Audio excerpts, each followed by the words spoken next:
What's up, everybody? Welcome to the Noonchi podcast. Today we have a special guest. He is a man of many talents, a musician, a rapper, actor, a producer. His IMDb credits or page is starting to blow up. Ladies and gentlemen, we have Dumbfoundead in the house. The male gigolo. Hey, what's up? We never used to say that. It doesn't even sound subtly real. It's just like clearly a fake button. Man, I'm so happy to be here, guys. As a lot of people may not know, we span back probably 15 to 20 years. Yeah, totally. Yeah, which is crazy. I remember when I remember seeing you first when you were doing spoken word about Zanga.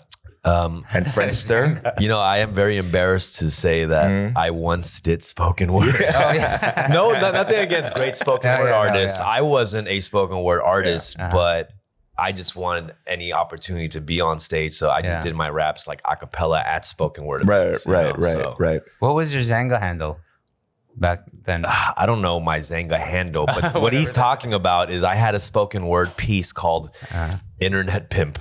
Oh, really? Yeah, and it was like I was using cleverly like all these internet phrases and platforms to form like rhymes and stuff. Right. I did all these nerdy songs back in the day, as a lot of people here as they know.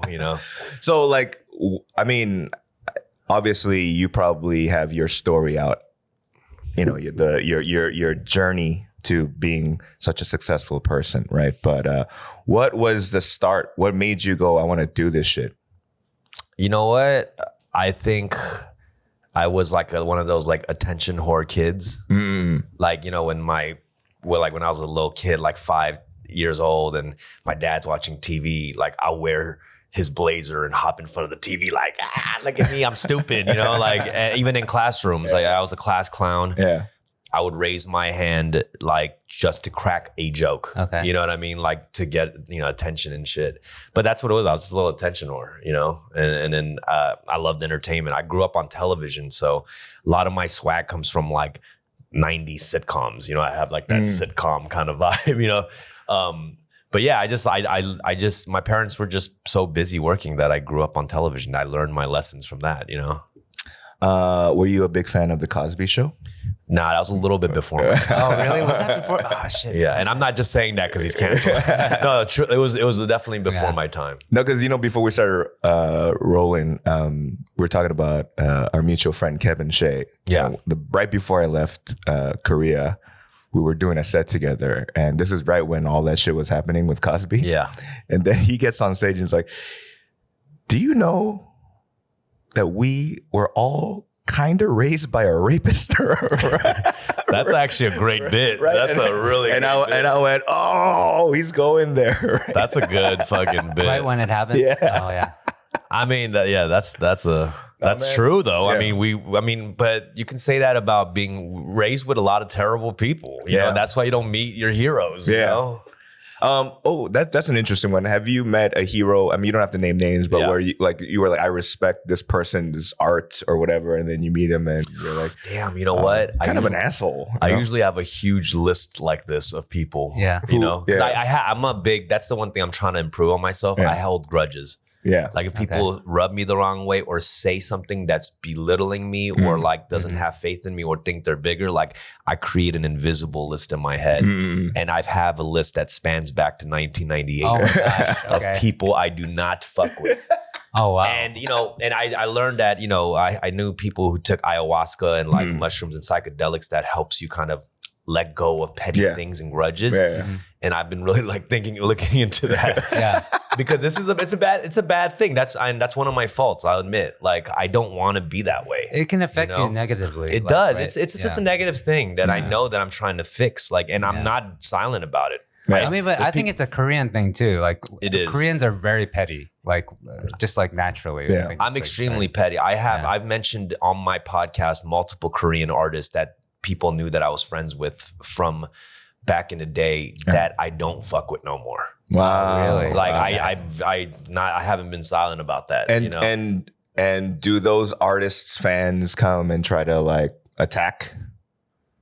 No, they just, you know what it is? How it happens is like, I'll be on IG Live or something, or like on my pod, and because we do it live and people can chat in. I'll be like, yeah, who else you guys want to see on my podcast as guests? And they start putting the name of the people that I hate. I'm like, that's not happening. I don't fuck with that guy. That's how it usually happens, you know? Yeah. But because it's like, it also when I start seeing the name constantly, it just pisses me off and I just go off on it. But you know, it is, but then I also explain why and like what happened, like something they said and shit. Yeah. So, but you know, it's fine. I'm working on it. Are there people? Are there like heroes of yours that you don't want to meet because you don't want them to like? Oh, like disappoint me? Yeah. Like. No, because I have certain heroes that are publicly assholes too. Oh, you know what I mean? Like Kanye. It's like, you know, he's a genius. Like he's a musical genius, and people know his personality is eccentric. Right. You know what I'm saying? But I still respect his craftsmanship. Right. You know what I mean? So there are definitely, like, I think there's something about artists that are kind of assholes. Not like they're assholes, like meaning they're like mean to people, but they're just kind of very brutally honest with shit. Yeah. I respect that. Yeah. You know what I'm saying? There's something special about that too. You know, it's not all like bad, I would say. I mean, I met Dave Chappelle, right? Years ago, right? I just met him. He was chill, I guess. He to me, like when I met him, it was right when that South Africa shit happened. So like when he went to and he came back, and I was hosting at the Laugh Factory, but nobody knew he came back. And that's a different vibe too. Right. And so you know, it you know, like the everybody like, you know, it's like they're calling him crazy or whatever, right? And then so. I'm hosting, and then the manager, I could see the manager go, get off, it's Dave Chappelle, right? So nobody could see that he was in the room because they're all facing the stage, right? So I look, and I was like, I'm gonna have to make Dave Chappelle laugh at least once, right? Yeah. Before I bring him up, you have an opportunity right now, But I was like, I was so young in the game, I told a fucking foul ass joke about like some dirty shit. Like black woman pubic hair. Oh damn! Did it rub him the wrong way? No, he loved it. Okay. Yeah, because I was like, what was the joke again? I heard it was something to the effect of like, I love having sex with black women, but then sometimes their pubic hair look like taco meat. Oh my god! And that's why that could go dangerous. completely really wrong. Yeah. And I went, and that's why my cholesterol is so high. That's what I just said, right? You know what I mean? And people didn't laugh, but the only person that I heard laugh was Chappelle in the back going, he's that cackle that he has, right? And then I went, ladies and gentlemen, we have a special guest, no introduction needed, Dave Chappelle. Wow. And so at first nobody, whatever, he's in Africa. And then as he's walking through the stage, this is skinny Dave Chappelle, right? Yeah. And the whole, like, it felt like there was an earthquake in the Laugh Factory. That whole room just blew the fuck up, right? Chappelle is the greatest. It blew up, and I was, oh my God, right? And so like you know, we embrace before we leave the stage. And I held him a little longer than normal. Yeah. And I whispered in his ear. I said, we're homies now. Oh wow. And he goes, why? And I was like, because our penises are touching between our jeans. Oh my God. And I just walked, right? And so Dave Chappelle's just like, uncomfortable. He's just scratching his head going, you know what that motherfucker just said? Oh, and he said it on thing? That's amazing, actually. Yeah. And then so like, and afterwards, like, I'm still hosting the show. So he's doing like, he did like about 40 minutes on stage. He's supposed to do like 15, but it's Dave Chappelle, right? And he's crushing. Yeah. He's fucking killing it. And then, so I'm still hosting. So when he gets off, I go, well, I don't know how he's going to follow Dave Chappelle, but ladies and gentlemen, Ron Pearson. Oh, wow. And so, like, you know, Ron Pearson he's a funny dude. Yeah. But, you know, it's tough. You can't follow Chappelle like that. Yeah. So, but I mean, I just saw him at the Hollywood Bowl the night before he got rushed. You know, by the dude who was trying to stab him. Yeah. So he was just doing this. He was doing the same set for 3 nights because he's shooting for the next special. Yeah. oh my God, it was amazing, bro. The special is like probably, the best hour I've heard in like 10 years or something. Well, it hasn't come out. No. Okay. It's brand new. And he's just a fucking master. Yeah. Like absolutely a master. And then Anderson was DJing the show. So afterwards, he takes me backstage and I'm in the fucking small ass room that Chappelle's in with Lorne Michaels, like Cedric the Entertainer, Jamie, like just, and I'm the only Asian motherfucker in the corner of the room. Yeah.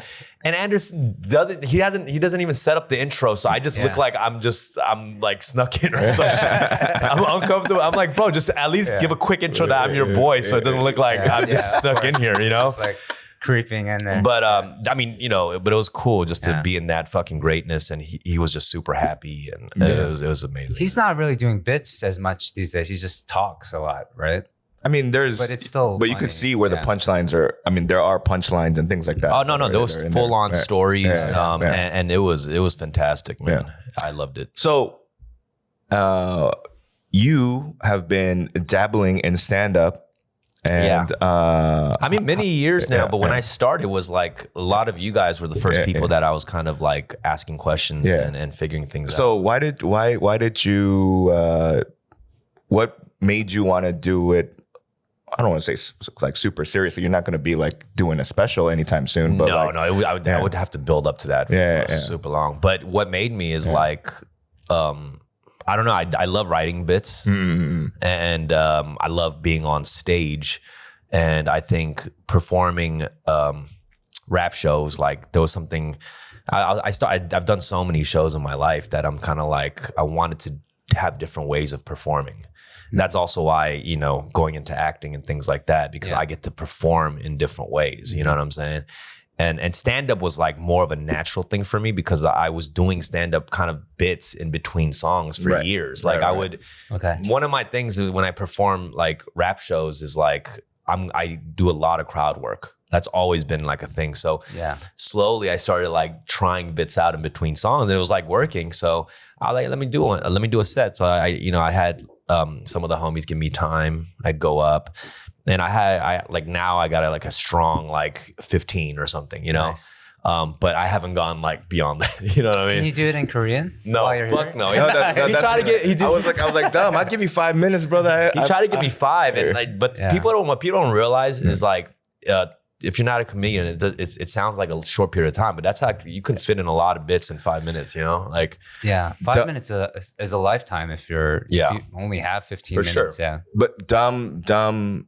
I mean, a lot of people have gotten me really good, but Dom on stage got me so good that like I couldn't help but laugh. I had to laugh it off. And what he said was, I looked like. I got this okay. Yeah, it was so good. I went, oh shit. Oh, yeah, let me explain. You out? Let me explain the story. So he shot a special with 3 other. The PK and Walter. The Kings of K-Town. Yeah. Kings of K-Town. It's a special where, because they're all friends, are from K-Town, and so they shot a special called The Kings of K-Town, and they asked me to host. Yeah. So I hosted, and this motherfucker like killed it, like fucking ripped it, and then like I went right after, and I was trying to do little jokes in between. Yeah. And I was like, yo, shout out Danny Cho. He looks like RoboCop without his helmet off. Because this fool. Just talking about his hairline and shit, And then he killed it hard. And then that joke followed up nicely because it went crazy, bro. It went crazy. And then, I went, oh shit, that's so fucking hilarious, dude. That was like the best joke I had at night. Everything else was kind of whatever, but. That was at the Wiltern, right? No, Laugh Factory. Oh, okay. We don't got that kind of clout to shoot a special at the Wiltern. Kings of Comedy, right? Yes, that's with Bobby and that's Steve the and Ken. OG, the OG one. Yeah. Shout out! I mean, I don't know. Asians are having a moment in stand-up right now. I feel like, I mean, like you're talking Ronnie Chang, Ali Wong, Jimmy O Yang, Joe Coy, like there's a lot of Asian stand-ups right now. Recently, I saw that adopted dude, Joe Kim Booster. He got a special out, and I'm like, wow, there's a lot of Asians out there. But Danny, you moved out here 5 years ago now, right? So maybe you left at the wrong time. Yeah. maybe. Just like, You left right when the boom is happening.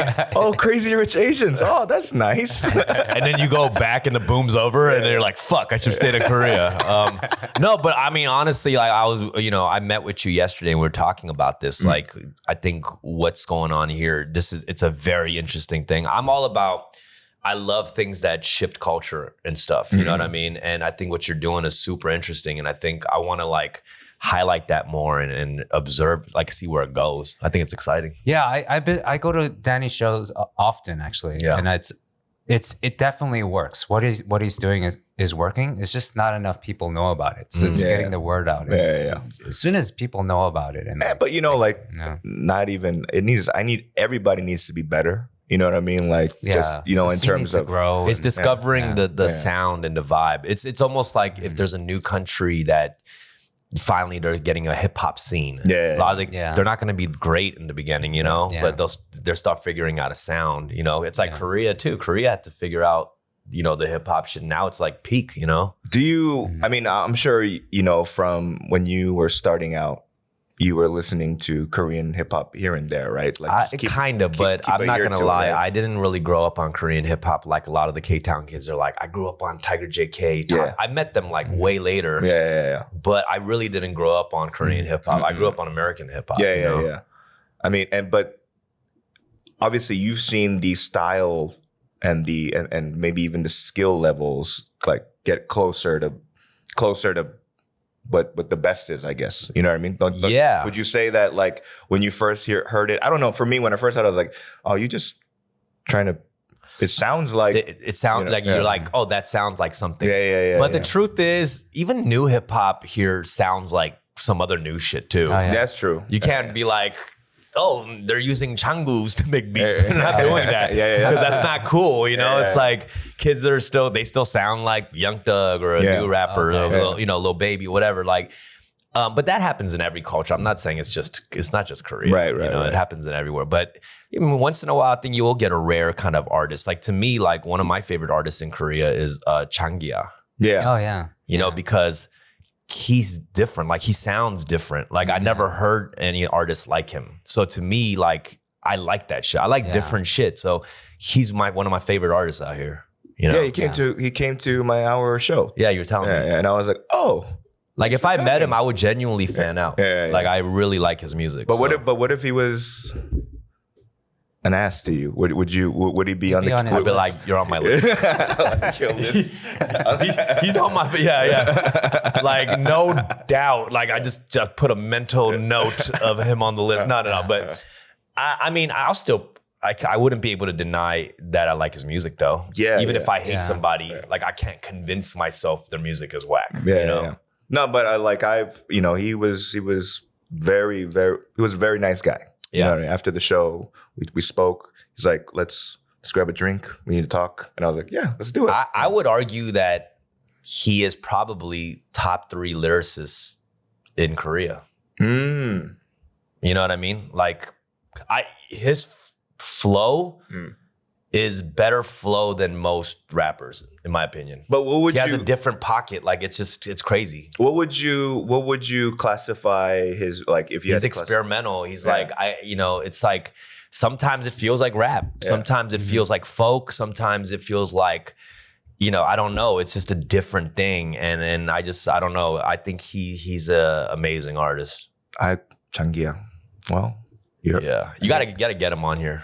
He don't speak English. Well, I mean, whatever. Wait. We've done episodes in Korean. It doesn't work. Oh, really? It's mad 답답해. It is. I know. I had a couple of Korean artists when they come into town. Yeah. But a lot of times Jay will like kind of, because Jay Park will be with the artist and he'll kind of translate. Yeah. Sometimes I'll try to do it and I'm like, God, dude, it's fucking, I can't get as deep as I want to about stuff. You know what I mean? So that's kind of frustrating. So whose Korean skills are better, yours or Rick's? Probably Rick's. Really? I think Rick, because Rick during the pod will do that thing where he mentions a Korean word real quick, and I'm like, bro, we have a global audience. Like, stop doing that, And he'll just say it like people should know, you know? Yeah. It's like, oh yeah, you know, like I went to Palm Springs and it was really topped up here. I'm like, bro, we have English. Like, why are you doing that? Like, do you think everyone who listens to our podcast is just K-Town? Like, you know, it's just like, I don't know. I just told him not to do that, you know? I mean, you like sometimes I'll listen to, I was like, I can't find a song that Rick did where he doesn't say like a Konglish like a Korean, and it's always food related. Like, you know what I mean? Like, and I was like, yeah. I mean, that's cool at times. I do like it when you drop something where you got to make people kind of work for it, you know. But also, like, it just kind of tells me you might be stuck a little bit in this world or a bubble, you know. I was like, stop saying 고등어 조림 in your rap, bro. Although he might be the only one who says 고등어 조림 in a rap. But I do like a lot of experimental artists out of here. Yeah, like Changia is one of them. You know, Sifika. Sifika is great. Hyoko, you know. Yeah, those are probably some of my Sogum. She's one of my favorites too. Or the like indie artists. I think they're the best though, honestly. Like I don't know. I just feel like it sucks that they get a little bit overshadowed by the huge, you know, the K-pop industry, you know, and there's great K-pop too. But that's why I loved when Korean culture, like that's why when Parasite and Bong Joon-ho happened, I loved that because it was like finally some new Korean shit that like we can get excited about. You know what I'm saying? Like that went global. Yeah. When Parasite won the Oscars, bro, I went out to K-Town with a bunch of homies like we won the World Cup, bro. Nice. Like for real. We're like, let's celebrate. Like we were out there, bro. Like crazy. Bong Joon-ho, he's a very quiet, stoic man. He frequents a bar that I know and that we know. And I remember seeing him, I was like, that's Bong Joon-ho. He's a giant motherfucker. He's huge. Dude, you know, I drank with him at Cafe Blue. Oh, really? Oh, really? So me and Jay Park were in LA, and I was like, let's meet at Cafe Blue. So I get to that plaza, and I'm waiting for Jay to pull up. I look into the restaurant next door, and this was right when he won the Oscars. Like a couple days after. Yeah. I look into the restaurant next door and Bong Joon-ho's there with his crew eating. And I called Jay. I'm like, yo, we got to get a fucking picture of Bong Joon-ho. And Jay's excited. He's like, what the fuck? Bong Joon-ho's there? So he pulls up. We go in there and see him. And you know, Bong Joon-ho recognizes Jay. You know, I'm just like, oh, Fanny was Hajin, you know? And then Bong Joon-ho's son knew all my music. Oh, shit. All out. He's like, he speaks English. So he was there now too, he's not like, we've talked and shit. Like, we're supposed to like grab dinner. But he was super cool, the nice kid, you know, and then we took a picture with him, and then we all like went to Cafe Blue. You suggested Blue? Or you guys suggested Blue? No, actually, like, we were just like, we let him finish dinner, and we went to Blue, and he came with his whole crew, and his, you know, the translator was there and everything. It was lit. It was like, it was just man, I was like fanning out, bro, because I really enjoyed Parasite, like everyone else, but it was like incredible movie, you know. So I mean, although I do like. I like other Bong Joon-ho movies better, but I like all Bong Joon-ho movies, but Parasite was that was the one, bro. To me, you really? Yeah, I felt like it just. Maybe it's just because I think also the mainstream appeal of it really, but it had every element of like it's almost like a perfect movie. Confession here, I haven't seen it yet. What? Yeah, I haven't seen it. I have a list of things I didn't even see The Wire yet, so I need to that's a confession. I didn't see The Wire. Oh, really? And you know what? That's a bad one not to see because everyone's like greatest show of all time, you know. And I feel bad, and it's like every like rapper has seen that show. But you know, I gotta see Parasite. I would say it's like a perfect movie. Like it's like a perfect movie. Like so, you know, I didn't even see it when it was like hyped up. I was in Korea like a month before it went to theaters and everything. And my boy showed it to me like in the living room. He had like a copy of it. Oh, wow. So I'm watching it on TV. I don't know nothing about it. You know what I mean? Yeah. He puts the movie on after it fucking ended. I stood up in the middle of the living room. I just fucking applauded that shit. Oh, wow. Like I really enjoyed it. It was so sick. Okay. That sounds so corny, actually. That sounds so corny. Wait. Now that's interesting. There are certain movies that like or shows that people go, I can't believe you haven't seen that. Like, are there some in your that everyone needs to see, and if not, they're missing out? Like, you know what I just saw that I had never seen, and I saw this like 5 days ago? Top Gun. I was just going to say the first one. Oh wow, the first one you never saw. I had never seen Top Gun, and then the movie is not that lit. Well, it is not that lit. Like, you know, Michael Caine. You don't like bare-chested motherfuckers playing volleyball. Bro, but it is also an 80s movie. Yeah. But there's just the funniest scenes because it's an 80s movie. Yeah. Like one dude tries to roast Tom. Yeah. And like he's like, because Tom's Tom's like hitting on. I posted on my IG story. Tom's hitting on a girl, and she disses him, and then the other guy's like, crash and burn, bro.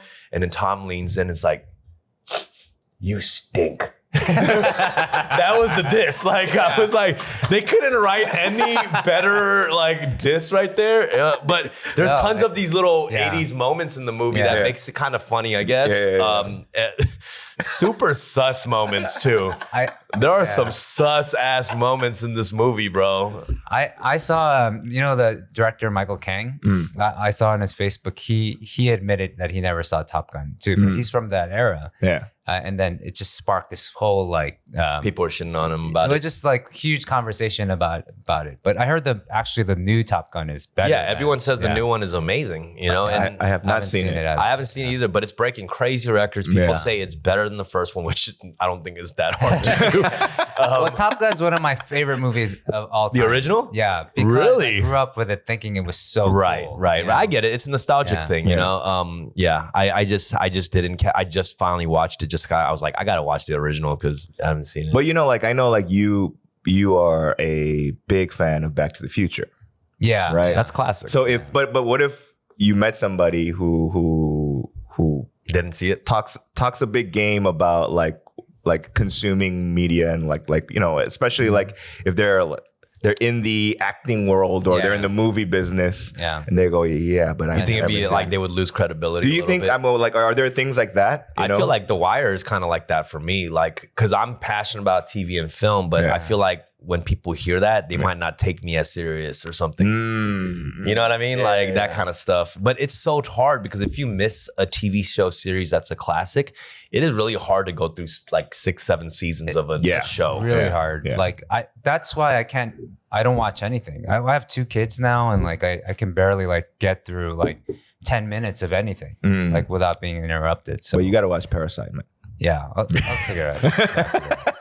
But I mean, I have heard multiple times from people that they haven't seen Parasite. Yeah. I just don't like reading, you know. So wow, you are. Wait, subtitles? Yeah. You are the Bushikan fucking American consumer. You are literally the dude. You are an anti-vaxxer. You are. No, you're literally the dude that Pong Joon-ho shitted on in his Oscar speech. Yeah, I know. He's like, once you're able to get past the 2-inch barrier of subtitles, you fucking idiots, you will enjoy my fucking movie. No, yeah, I definitely want to see it. It's just that I have lots of excuses. But you know what's very interesting is that like when I see like especially Korean and Japanese media, like even for Korean shows, there's some form of subtitles.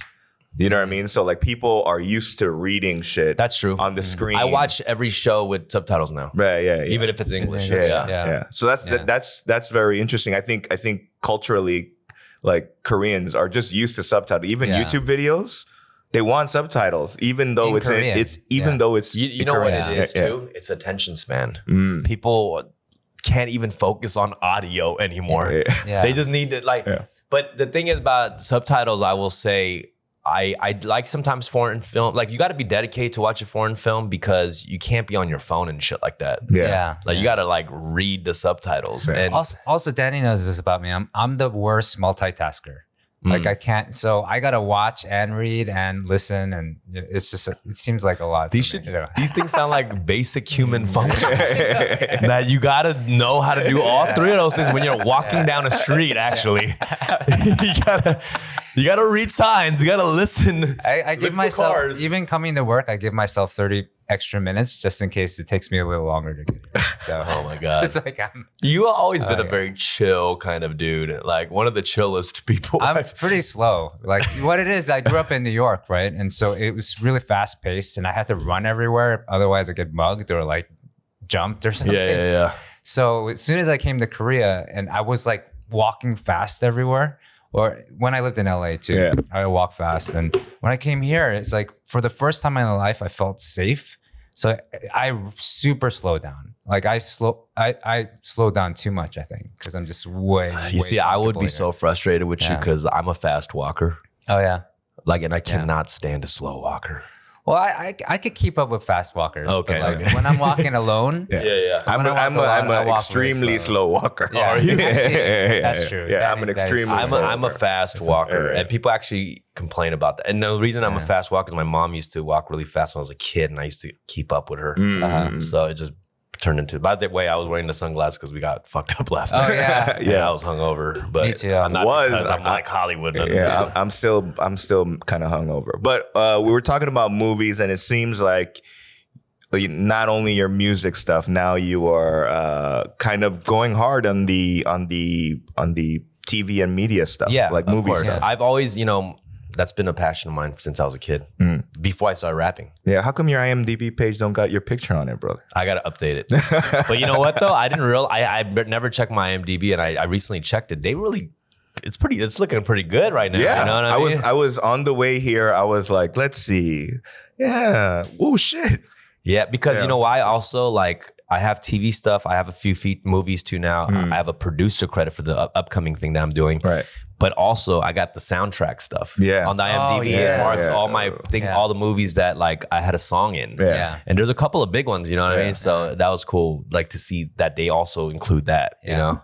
My question is like, what? Like clearly there was a point where you went in your career. Something changed where you went from struggling to not struggling. Right. What do you think that moment was? I'm waiting for that. I mean, because I don't consider myself ever like, I never blew up on like a mainstream level, but it was like I found my niche really early. Yeah. And I had no problem like leaning into it. You know what I mean? And I think that's the thing that people make a huge mistake in is like when you find a lane or like a niche and it might be smaller than your ultimate dream, right? You still gotta appreciate that and feel blessed that you have that. Yep. Most people don't even have that. Yeah. So when I sensed that, I built the community. I communicated with the community, the fan base of it.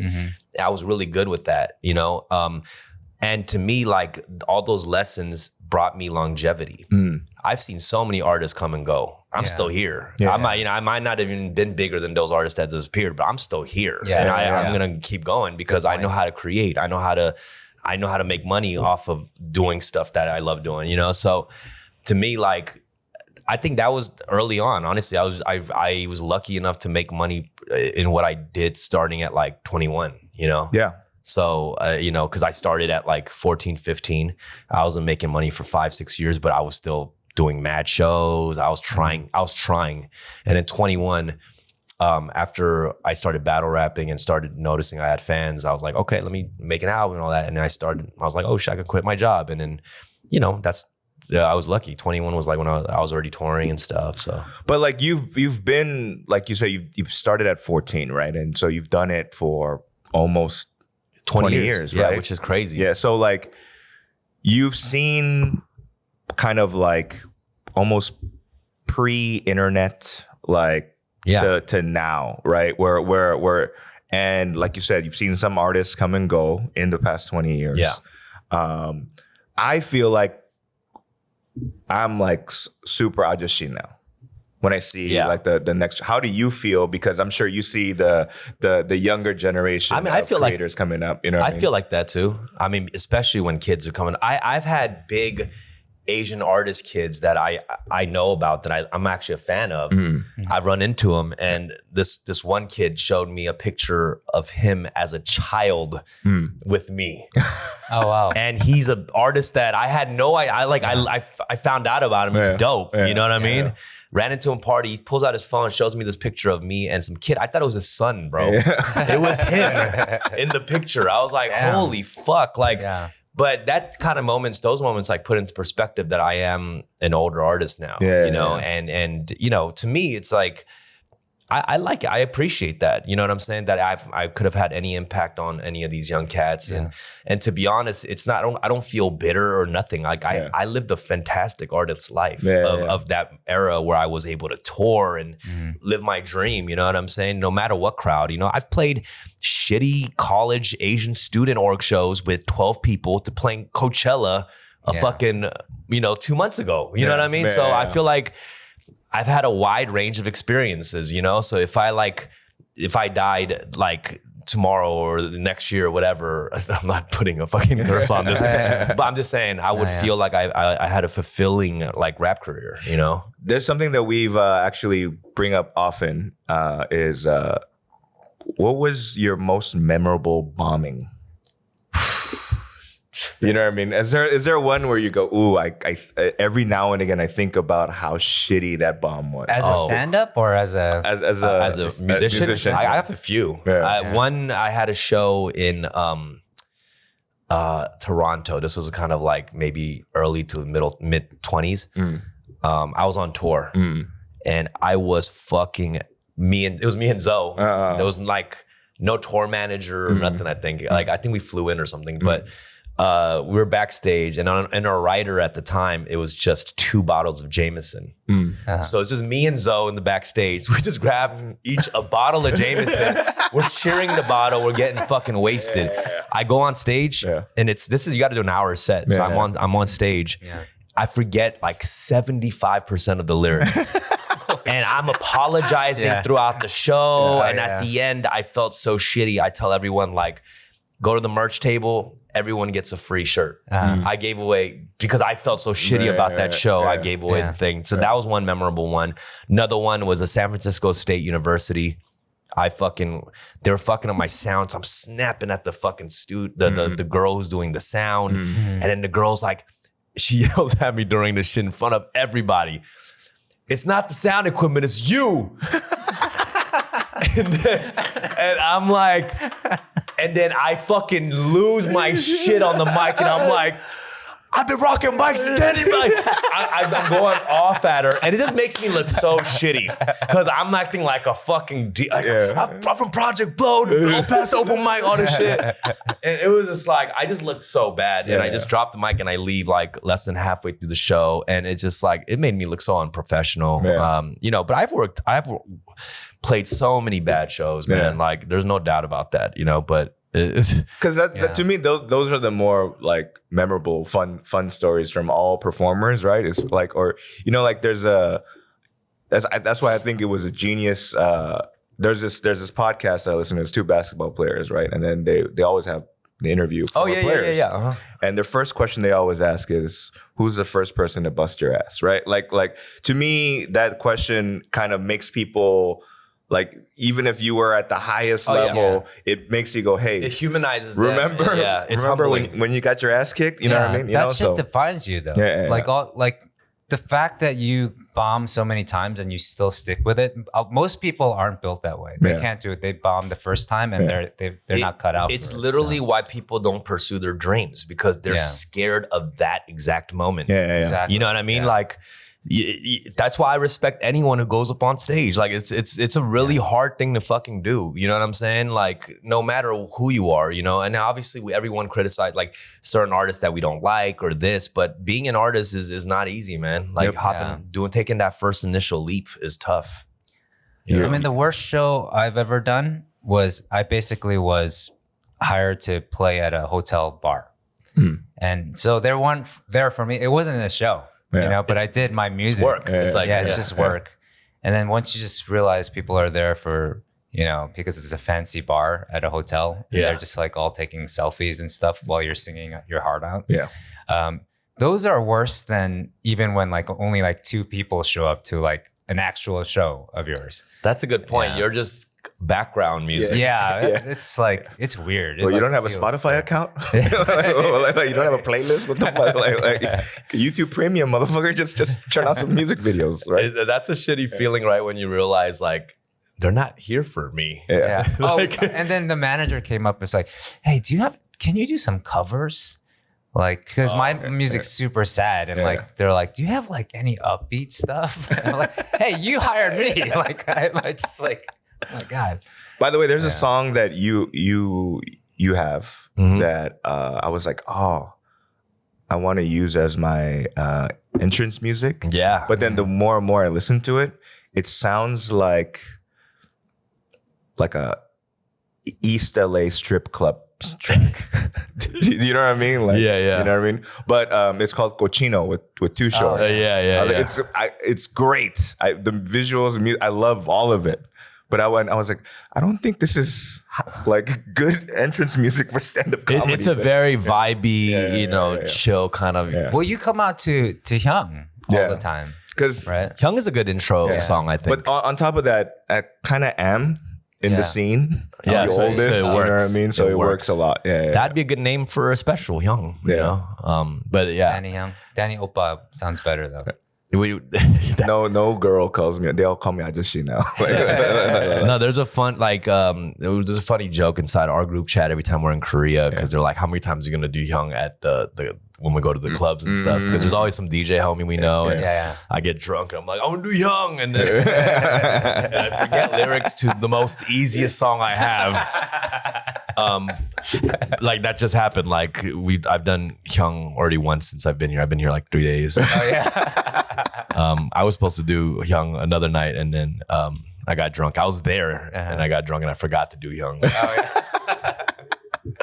Hyung. Yeah. Wait, so I fucked that up. I fucked that lyric up. Hyung. So every time you come into Korea, like, what's the first thing you gotta do? Like when I go to LA, I go to In-N-Out, or like I gotta like. I mean, like I want to eat a good Korean meal. Yeah. But really, is just the nightlife. Just to get to the night. I want to meet with my friends and go out and drink. Yeah.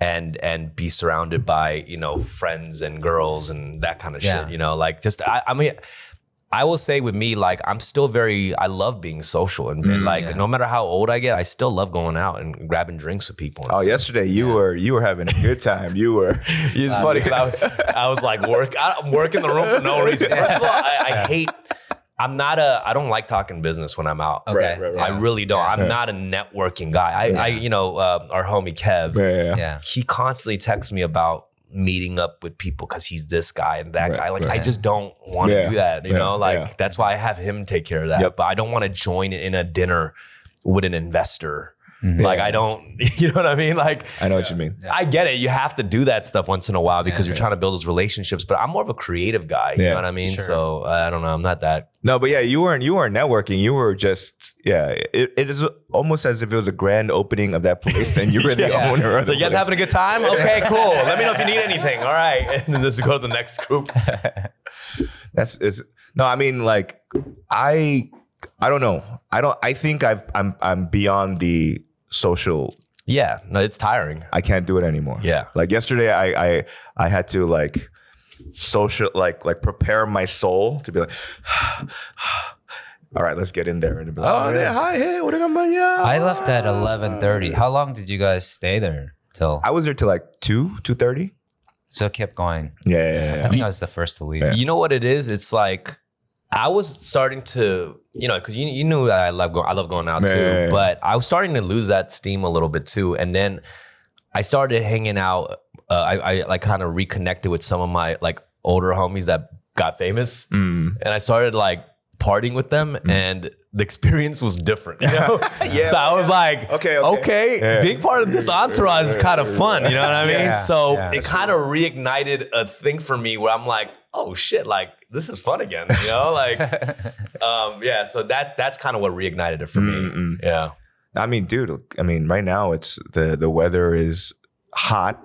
that means that the attire of summer people, vibes. Yeah, summer girl vibes, and it's always a different vibe. The pickups are out. You know what I mean? It's like New York in the summertime. You know, it's a very different vibe, and it's like fun to be out and grab drinks with friends and stuff. But yeah, I mean, I also like yesterday was dope because I had all these Kyopo friends. You know what I mean? Yeah. Like if that spanned so far back, you know. I ran into like at least 20 people I haven't seen in like forever from like, K-Town. From K-Town. Everyone flew out. Yeah. Like, and then random like people that didn't even know we're gonna be here, like all came out at the same time. I love all the old like Koreatown people that like moved out here because they look like they were just in a time capsule and they just came out wearing the same Dickie shorts, like FUBU. Yeah, like they were frozen in Cortezes and Dickie shorts, and they just came out in like a time capsule, like. South Pole, huh? Interesting. Or there was, I don't know if it was in the East Coast, but for sure in the West Coast, there was a certain like it was Looney Tunes. Yeah. But they were all like dressed in like baggy shit. I don't even know what they're called. Well, Iceberg had that Averex, but it was also like a big swap meet thing where they would have these images and shit. Tasmanian devil with like saggy. I remember that. Right. I was like, wow. That shit's a collectible now. But you know, I noticed all the urban brands that were the streetwear brands back then that were popular, like they're lit in different countries. Really? Like FUBU is done in the States, but like in Korea, there's still like a FUBU store and shit. Yeah. You think it's kind of like, during like the NBA finals or the Super Bowl, right? They press two shirts, world champion, this team or that team. That is true. They do that, right? Right. Yeah. And then the ones that don't, That lose. they ship them out to another country. right. Well, they have to. They probably burn those, right, or something. No, they send them out. Do they really? There are fucking congratulations Super Bowl champions Buffalo Bills somewhere out there. That would be a dope thing to collect. Yeah. Like I would actually buy that shit at a vintage because it would be so cool to have. You know what I mean? That's like I would rather have that than the actual winner. Yeah, it's like a defect. Yeah, you know, defect, exactly. What is it, baseball cards, man? Like, It's an NFT. It's like a exactly. That's what it is. I had a feeling NFT would be dropped once on this podcast at least.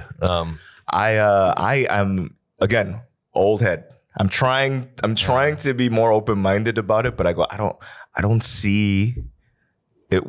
I don't get how it works still. I'm older than you, and I think I spend more time like reading about it and all that stuff. I actually bought some neighborhoods. Oh, thank you, man. So, that's my NFT project, by the way. So, but it's more like for me, it's like a exercise, just not to be left behind. Because I feel like I should know about. Me too. It's super early technology, so you know that's what it is for me too. I just rather stay up on top of it. But do you notice like? You know, there's obviously every era, there's things that older people can't understand. Right. Do you think it's just us getting older or is things just getting harder to understand too? Because that's a hard thing to kind of get. It's not just like... I mean, the concept of the NFT, it is definitely just like harder than usual, right? Yeah. It's not just like you're teaching your mom how to use a CD player. Yeah. Like this is like a harder kind of thing. Yeah, because our kids are like, kids in their 20s, are they getting it a lot easier? Like, I don't know that answer to the question. Yeah. So, I mean, but you know, I think maybe it's also that, like, if I'm looking at my parents' age, right? My mom, I remember when I was younger, she was like, she wanted me to teach her how to use a computer. Yeah. Right. So I was okay, mom, hold the mouse. Right. So she holds the mouse. Now, like, I want you to move it. And so she's not moving and she just kind of like, she's like, it's not working. And I said, move it. You know? And I was like, well, what are you doing? It's like, oh, because like when I see you kids use the mouse, it doesn't look like you're moving it a lot. Yeah. So she thought it was like through some sort of like telepathic shit that we're moving the cursor. I was like, no, mom, you got to move the mouse, right?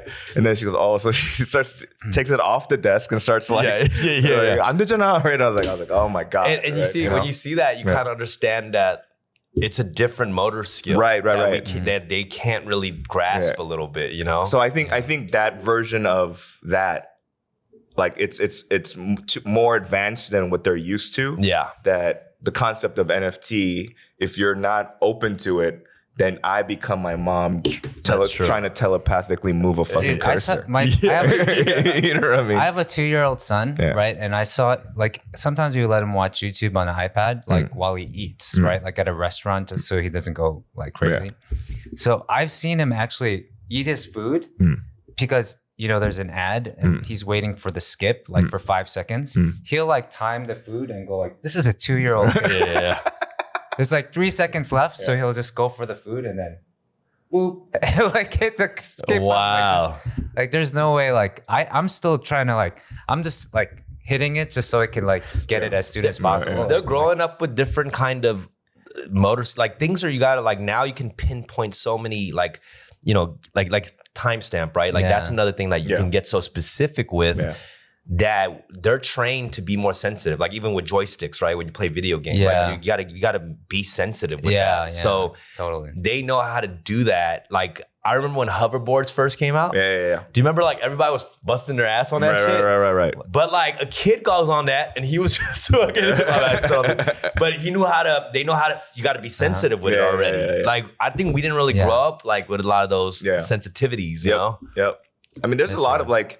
I don't know, like I kind of do a bit about like how I think the advancement of technology has made us more impersonal, a little bit more. Like what I mean by that is that like, and like we have commitment issues and things like that, right? And I bring it back to like porn, right? I was like, when I first had dial-up, and it would take 10 minutes to fucking download a picture. So right when you see eyes, nose, lips, you slowly grabbing your dick, right? And you're like, I don't care if this person is not exactly what I'm looking for or my ideal body type. Like I've made a commitment to 5 minutes now. I'm jacking off to this naked picture, right? Now, like with like you have the previews. 100%. Like I was like, I at one time asked a bunch of friends, I'm gonna ask you too. Have you ever picked one porn clip and finished off that porn clip? Like watch the whole thing? Fuck no. No. That's what I mean. Like so it's like you're mid jerking and you're telling yourself, I think I could find something better, right? And you could just pick other. I got like 12 tabs open, bro. Like so that's to me that's the difference. I think I remember when back when I was younger, I'd be like, I don't. Sung-hee Lee, all right, like let's just go for it, right? But now it's like that shit is kind of crazy. How much options kids like young horny kids have to all these things, because back then we were horny, but like there was not many things. Like it's dedicated. You have to be a dedicated horny person to watch a whole video. Daddy said they're making thumbnails for now. You can hover over the thumbnail. Before it was just a screenshot of the video, right? Some part of the video. It's a screenshot, but now they actually dedicate. You can actually on Photoshop create a thumbnail and upload a thumbnail just like YouTube. Before it was just you know what I mean? Because I remember I was like, why would anyone need to create a thumbnail to get me to click on this shit when just show me some random portion of it, right? But then it caught me because I said in a previous like episode where like it was a Chinese parody of Squid Game. Right. Yeah. And so I was like, what? What's this? And I clicked on it and it was like, it was Squid Game porn. Yeah, like 30 girls waking Squid up. Game. Yeah, it was. I don't know what it was saying, but it was a wild one. I don't know how the thing finishes. I feel like porn parodies are just not popular as it used to be. Yeah. Back then that was like there was all these like porn parodies. I don't even know if that was popular back then. It was just like a funny thing. Like Married with Children parody, right? Like Pirates of the Caribbean. It was all where it's like costumes and shit. But I don't know. Korea is funny because I know like there's porn sites that you can't even access here. Well, it's illegal here. You're not. Right, so the only way to watch it is through like a VPN it's illegal, isn't it? I mean, it's they block a lot of porn sites out here. All of them. There's without a VPN there are ways because I'm a master porn hacker. I'm a pervert. Yeah. It's a lot easier than you think it is, actually. Yeah. It's not. I mean, I can't imagine. It's that crazy. But there is. I remember first time I came out here, like you try to go on a porn site and there will be a warning thing. Yeah, like a police badge, like a. I took that seriously. Like the first time I saw that, I was like, oh shit, I'm gonna get my visa taken away. I was like, so scared. What as soon as you go to like Bang Bros, there's like a Korean ad that barges in through the fucking door, like Hajima. Bro, oh man, it's interesting, like the concept of sexuality in Korea, like. It is weird because they contradict themselves. Yes, and that's the thing that's like I don't know how to navigate. Like I don't know how to like. Oh, because of your stand-up comedy. Like I mean, but like just in general, like like it's just like it feels like all like the younger girl groups, like it like. You know how there's a joint military task force, right, with Americans and Koreans, right? Yeah, and then so they'll have like K-pop idols come. And perform. But they're all like super young looking and stuff, but they're all like in like tiny ass skirts and they're prancing around, right? And then you'll see there was actually a clip where all the Korean soldiers like, and all the American soldiers like, this is weird. They're like, they look like kids. Like, what the fuck are you doing, right? So like, it's like, but that is okay because to me it's a little bit sexualized, but they don't consider that. They just call it cute. No, 100%. You know what I mean? I agree what you're saying. Yeah. It's like, oh, be a pervert in private too, or something like that. Yeah. But also things like that are weird too. Yeah. So it is weird. I feel like what you do with your stand-up in Korean is really bold in a sense where it really goes against how we talk about sex out here. You know, it's supposed to be like so private. No, but with your homies, like with your Korean homies, when you're like drinking or whatever, these conversations are flying back and forth, right? That's true. Yeah. But it's just the ability. Why is it so secretive? Taboo and yeah. When you're, I mean, Danny warns people on stage. She's like, I can get really dirty. And they're always like, yeah, give it to us. Yeah, but they don't know. And they're like, oh, am I allowed to laugh at this? Like, it's kind of awkward. Yeah. But it should be okay, and it should head towards that way. Like, and the thing is, I just do it because I've been told that it's impossible to tell dirty jokes and make it work in Korea, and I go, really, you know? I think it's also just. It's important work that you're doing. Yeah, I know that sounds lame because I know it's in the end it's entertainment. You know, you should have fun with it. But I do think these things are so important to normalize things like that. Absolutely. You know what I mean? Because I agree. If you keep that shit in, that's how you get psychopaths. You know what I mean? Like you gotta really. I tell people all the time: find ways to express yourself or vent. Yeah, you know? Yeah. I mean, that's what they say. I mean, in the States, that like it's getting harder and harder for stand-up comedians to actually say.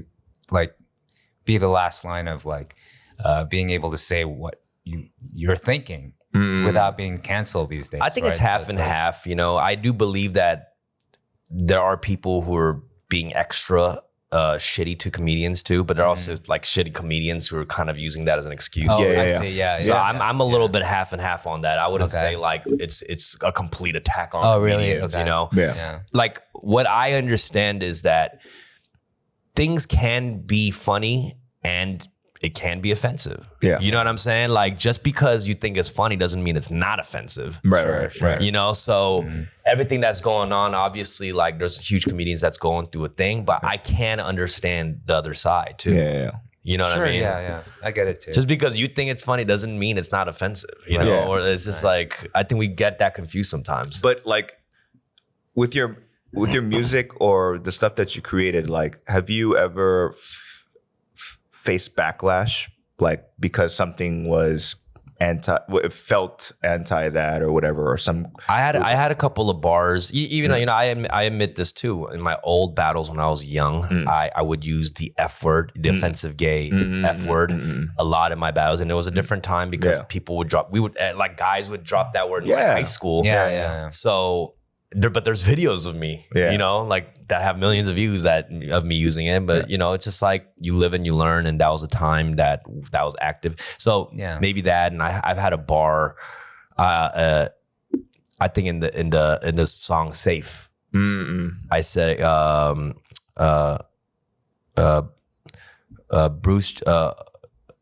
Bruce Jenner is a woman, OJ was acquitted, Kim K is a hero.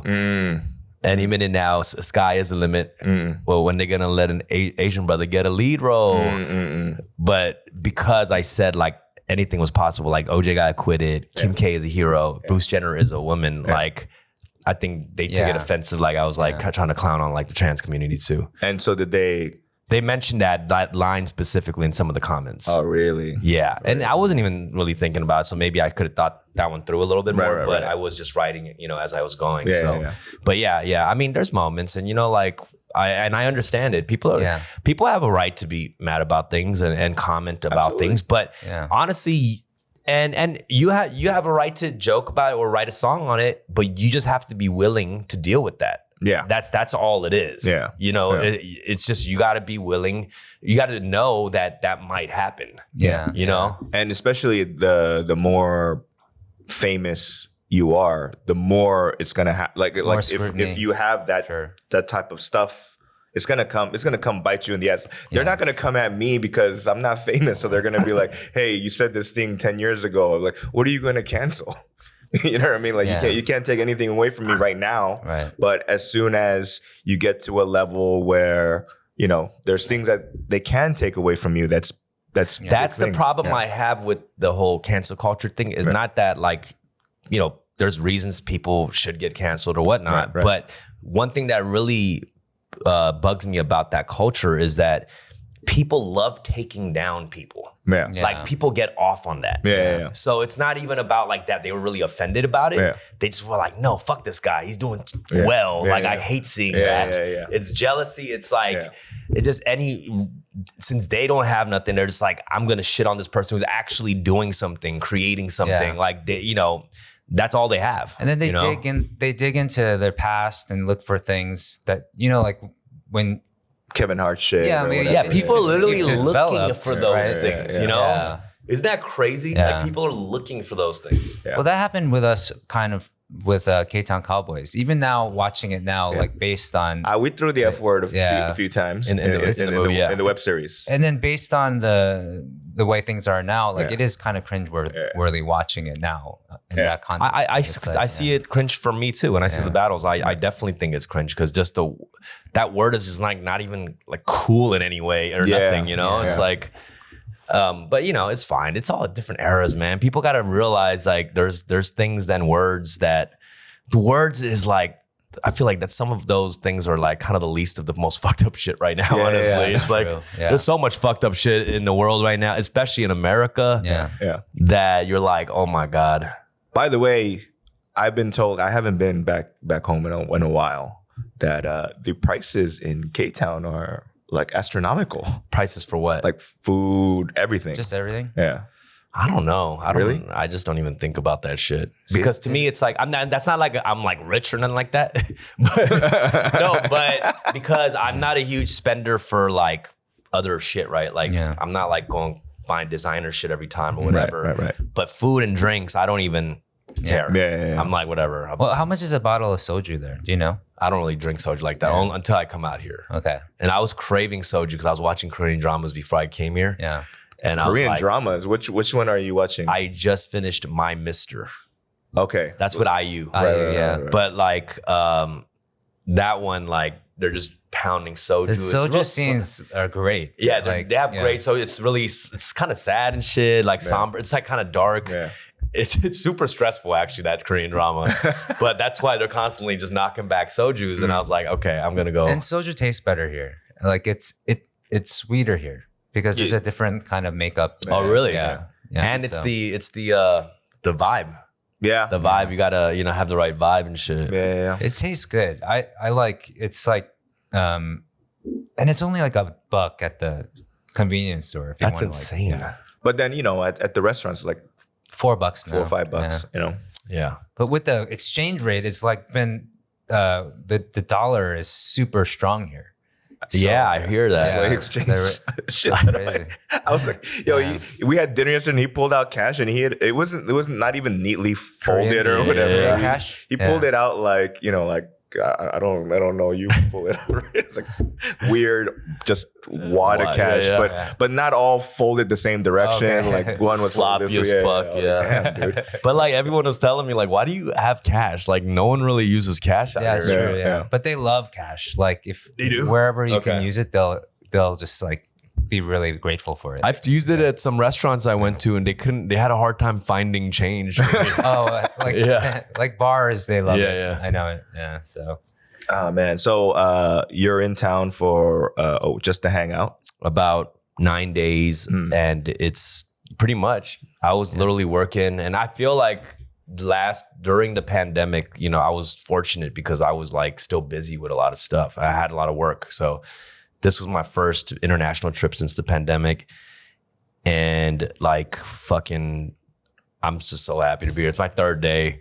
And I'm already having the fucking time of my goddamn life. Nice. Do you feel like as a Korean American, we always like to ask, is there like weird connection or like that the term motherland or whatever when you like get in, like is it like do you feel a connection outside of just homies, nightlife, food, whatever? Because there's some people that go, there's something that pulls me or something, you know what I mean? Like do you feel that kind of like, let's go back home. Yeah. Do you feel that? It's a little bit different for me because I think I'm from Koreatown.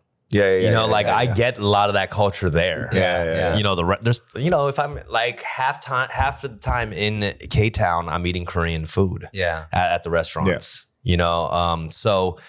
But yeah, it is different. Like this is a different vibe. I do feel like I'm walking around I'm like, this is K-World. Yeah. But do you? wait, I have a question. You know how there's Hyungs in K-Town, and then there's Hyungs in Korea. Yeah. Who are more difficult? You know what? What's so funny? You know what I mean? I have realized I am not a fan of Hyungs. From both sides. Hyungs as a whole, I'm not a fan. Yeah. Because you know, like. There's something about calling somebody Hyung that is endearing to you. Right. It's like, I like being a, you know. Yeah. But for the most part, Hyungs have brought me more headaches than bliss. Yeah. Being a Hyung, there's responsibility. Like if I'm like, if someone calls me Hyung, I'm like, shit, I do have to pay for this shit. I pay for it. I am fine with never becoming a Hyung in my life. I am fine with that. Like more difficult in what way though?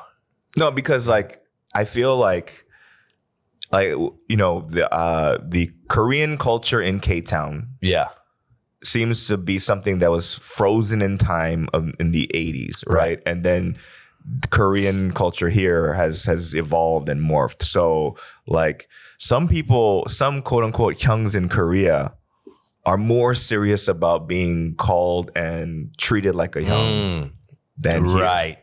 I definitely think the Kyopo Hyungs are way more difficult. Yeah. I'm like the Hyungs here in Korea. There's certain things that like you know you really can't cross the line, but I see that the Kyopo Hyungs really like it's like people that take the Bible to mean it and take it super literally. Versus, you know what I mean? Like they take the Hyung shit to I'm always the oldest one in K-Town. I feel like I'm the oldest of like. It's so crazy you're the oldest. You look so goddamn young still. All these damn years, I can't believe you were this old. Like last night, literally, I was trying to look for someone older, and I saw maybe some investors or something like that. I'm convinced you're 300 years old and somehow have some kind of spell. Like I'm gonna be 50 in 5 years, so like I'm getting up there. Fucking crazy, bro. This fool looks so young. What the I'm in my retirement now, as far as I'm concerned. Like, bro, you might be one of the oldest homies that I have that look youngest. Oh, really? You know, like certain homies you have like that. You might be the peak of that. I'm waiting for them to have like some sort of show here in Korea, where it's like guess the age. Guess that age. That is a great show because it's also problematic. Like some shit could happen. Yeah. But by the way, you actually know who you remind me of because another person is Bobby Hundreds is like that. Oh, really? Okay. Because Bobby is like another like older dude who looks hella young. He's in youth culture, that kind of shit. Guess that age. Guess that age. There's a panel. Oh my God. I'm pretty sure that had to been like a show in the 60s or something. Like, you know what I mean? I don't know. Oh, that's hilarious. I want to do that. I would make it even harder, like come in a backpack and wear like some baggy shorts or something. I don't know. FUBU and shit. It's like have a skateboard or like. Ah, man. Well, what time is it? We just crossed the 1 hour mark. Okay, cool. So we're gonna wrap up. Dumb, thank you for jumping on. Anytime, we're guys. not going to really promote it, as you know. I love this. Like, just coming here, and I was like, "Yo, what's your IG?" It's like we don't really. we don't really. They didn't even give it to me because they're like, "I don't think you want it." Like, you anti-promoted your own show. Like, it was, like what's your IG? And we're like, Danny, do we have an IG? I was literally like, we do, but we don't really use it. And then I love at the end of the show, you're like, "Thanks for coming on. We're probably not going to promote this."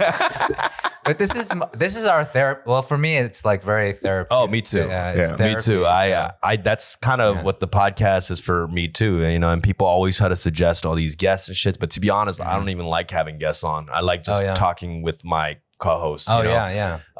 Because the thing about guests, you got to realize, like, even people who do interesting things doesn't mean they're interesting. Yeah. They're not interesting people. Absolutely. You know what I mean? Sometimes your homie who don't do shit might be the most interesting motherfucker. Like, you know? That's true. Yeah. So, I mean, you know, obviously we're not doing it for clicks or views, right? So, because if we did, then we wouldn't approach it this way. But we just wanted to just fuck around. I think so that's we just had a therapy session. That's it. Yeah. Okay. That was really it. That's cool. Yeah. But you know, your face is the clicks. You know what I mean? We'll see if it does anything. I mean, you caught me at not my peak of my career, so see, we name our episode, title our episode. So this one we'll call it like Name That Age or I guess that age. Name That Age. I feel like I looked older when I was younger. So we're talking about this. Now I'm aging into how I look, you know? So I feel better about it actually. Cause I was a greasy ass kid. You know? I always look like an ajushi. And I'm like slowly, I need look pretty much the same as when I met you too. I need 4 more years to kind of get to what I look like. Yeah. That's funny. You know what I mean? The funny thing is that as long as I've known you for like 15 years, something like that, everyone it's always like, who's your tongseng? Whenever I'm hanging out with it. To this day. Yeah. No, I remember like when we were in Koreatown, all of us, people would actually shake my hand and like some of them would kind of slightly bow. Yeah. But then to him, be like, "Hey, Bobby," right? And I was like, "Hey, man." That's so hey, funny. Man. I will argue that I think we look better than back then. Oh, yeah, I agree. Yeah. 100%, you know, because grown into there's other people who don't look, it's the complete opposite, you know, but I would argue that we actually look better now. Do you think the entertainment business does that to you? Get you looking better? Like, I mean, I feel like people that work in entertainment, as they get older, they still don't look as bad as their peers that do other shit. Yeah, but you still have to actually care about it. Right. Because there's comedians who do not care about it. Yeah. It's like David Tell or something, you know? He's like, he looks like just, you don't give a fuck. And he's a successful comedian, you know? But I think you do have to care about self-care. Yeah. I know I do. I mean, I care about it. I'm not going to lie. Do you apply lotion every day? No, I do not. Okay. But the funny thing is, at night, I do have a routine. Oh, really? But it's hard for me to do it in the morning. Like, I don't know, like I'll do face wash and shit, but the whole regimen, for some reason, the morning's harder for me. Yeah. Like at night, I'll do it, you know? Interesting. I didn't know that you had a skincare routine. I got a 4-step routine. Moisturizer, toner, serum, and then, I don't know, cleanser, toner, serum, and then moisturizer. I think that's the fucking title of the episode. And then Korea is like, they're all about that. Oh, yeah. I feel like just people here, they're all about their self-care. So everyone looks like good out there. I mean, a lot of dudes actually wear makeup to go outside. That's wild. You know what I mean? That's like, wild. like BB cream at least, or like some sort of, you know. It is really crazy. Everyone has really good upkeep here. Yeah. It's competitive. I mean, they have a men's section at like Olive Young that, you know, like my wife's in there. Like I always have somewhere to hang out when I go there. So it's like, Well, Dumb, thanks for coming. Thanks, guys. Yeah, appreciate it. Seriously. Let's hang out some more. Yes, sir. Yeah. Peace. Later, guys. Hey.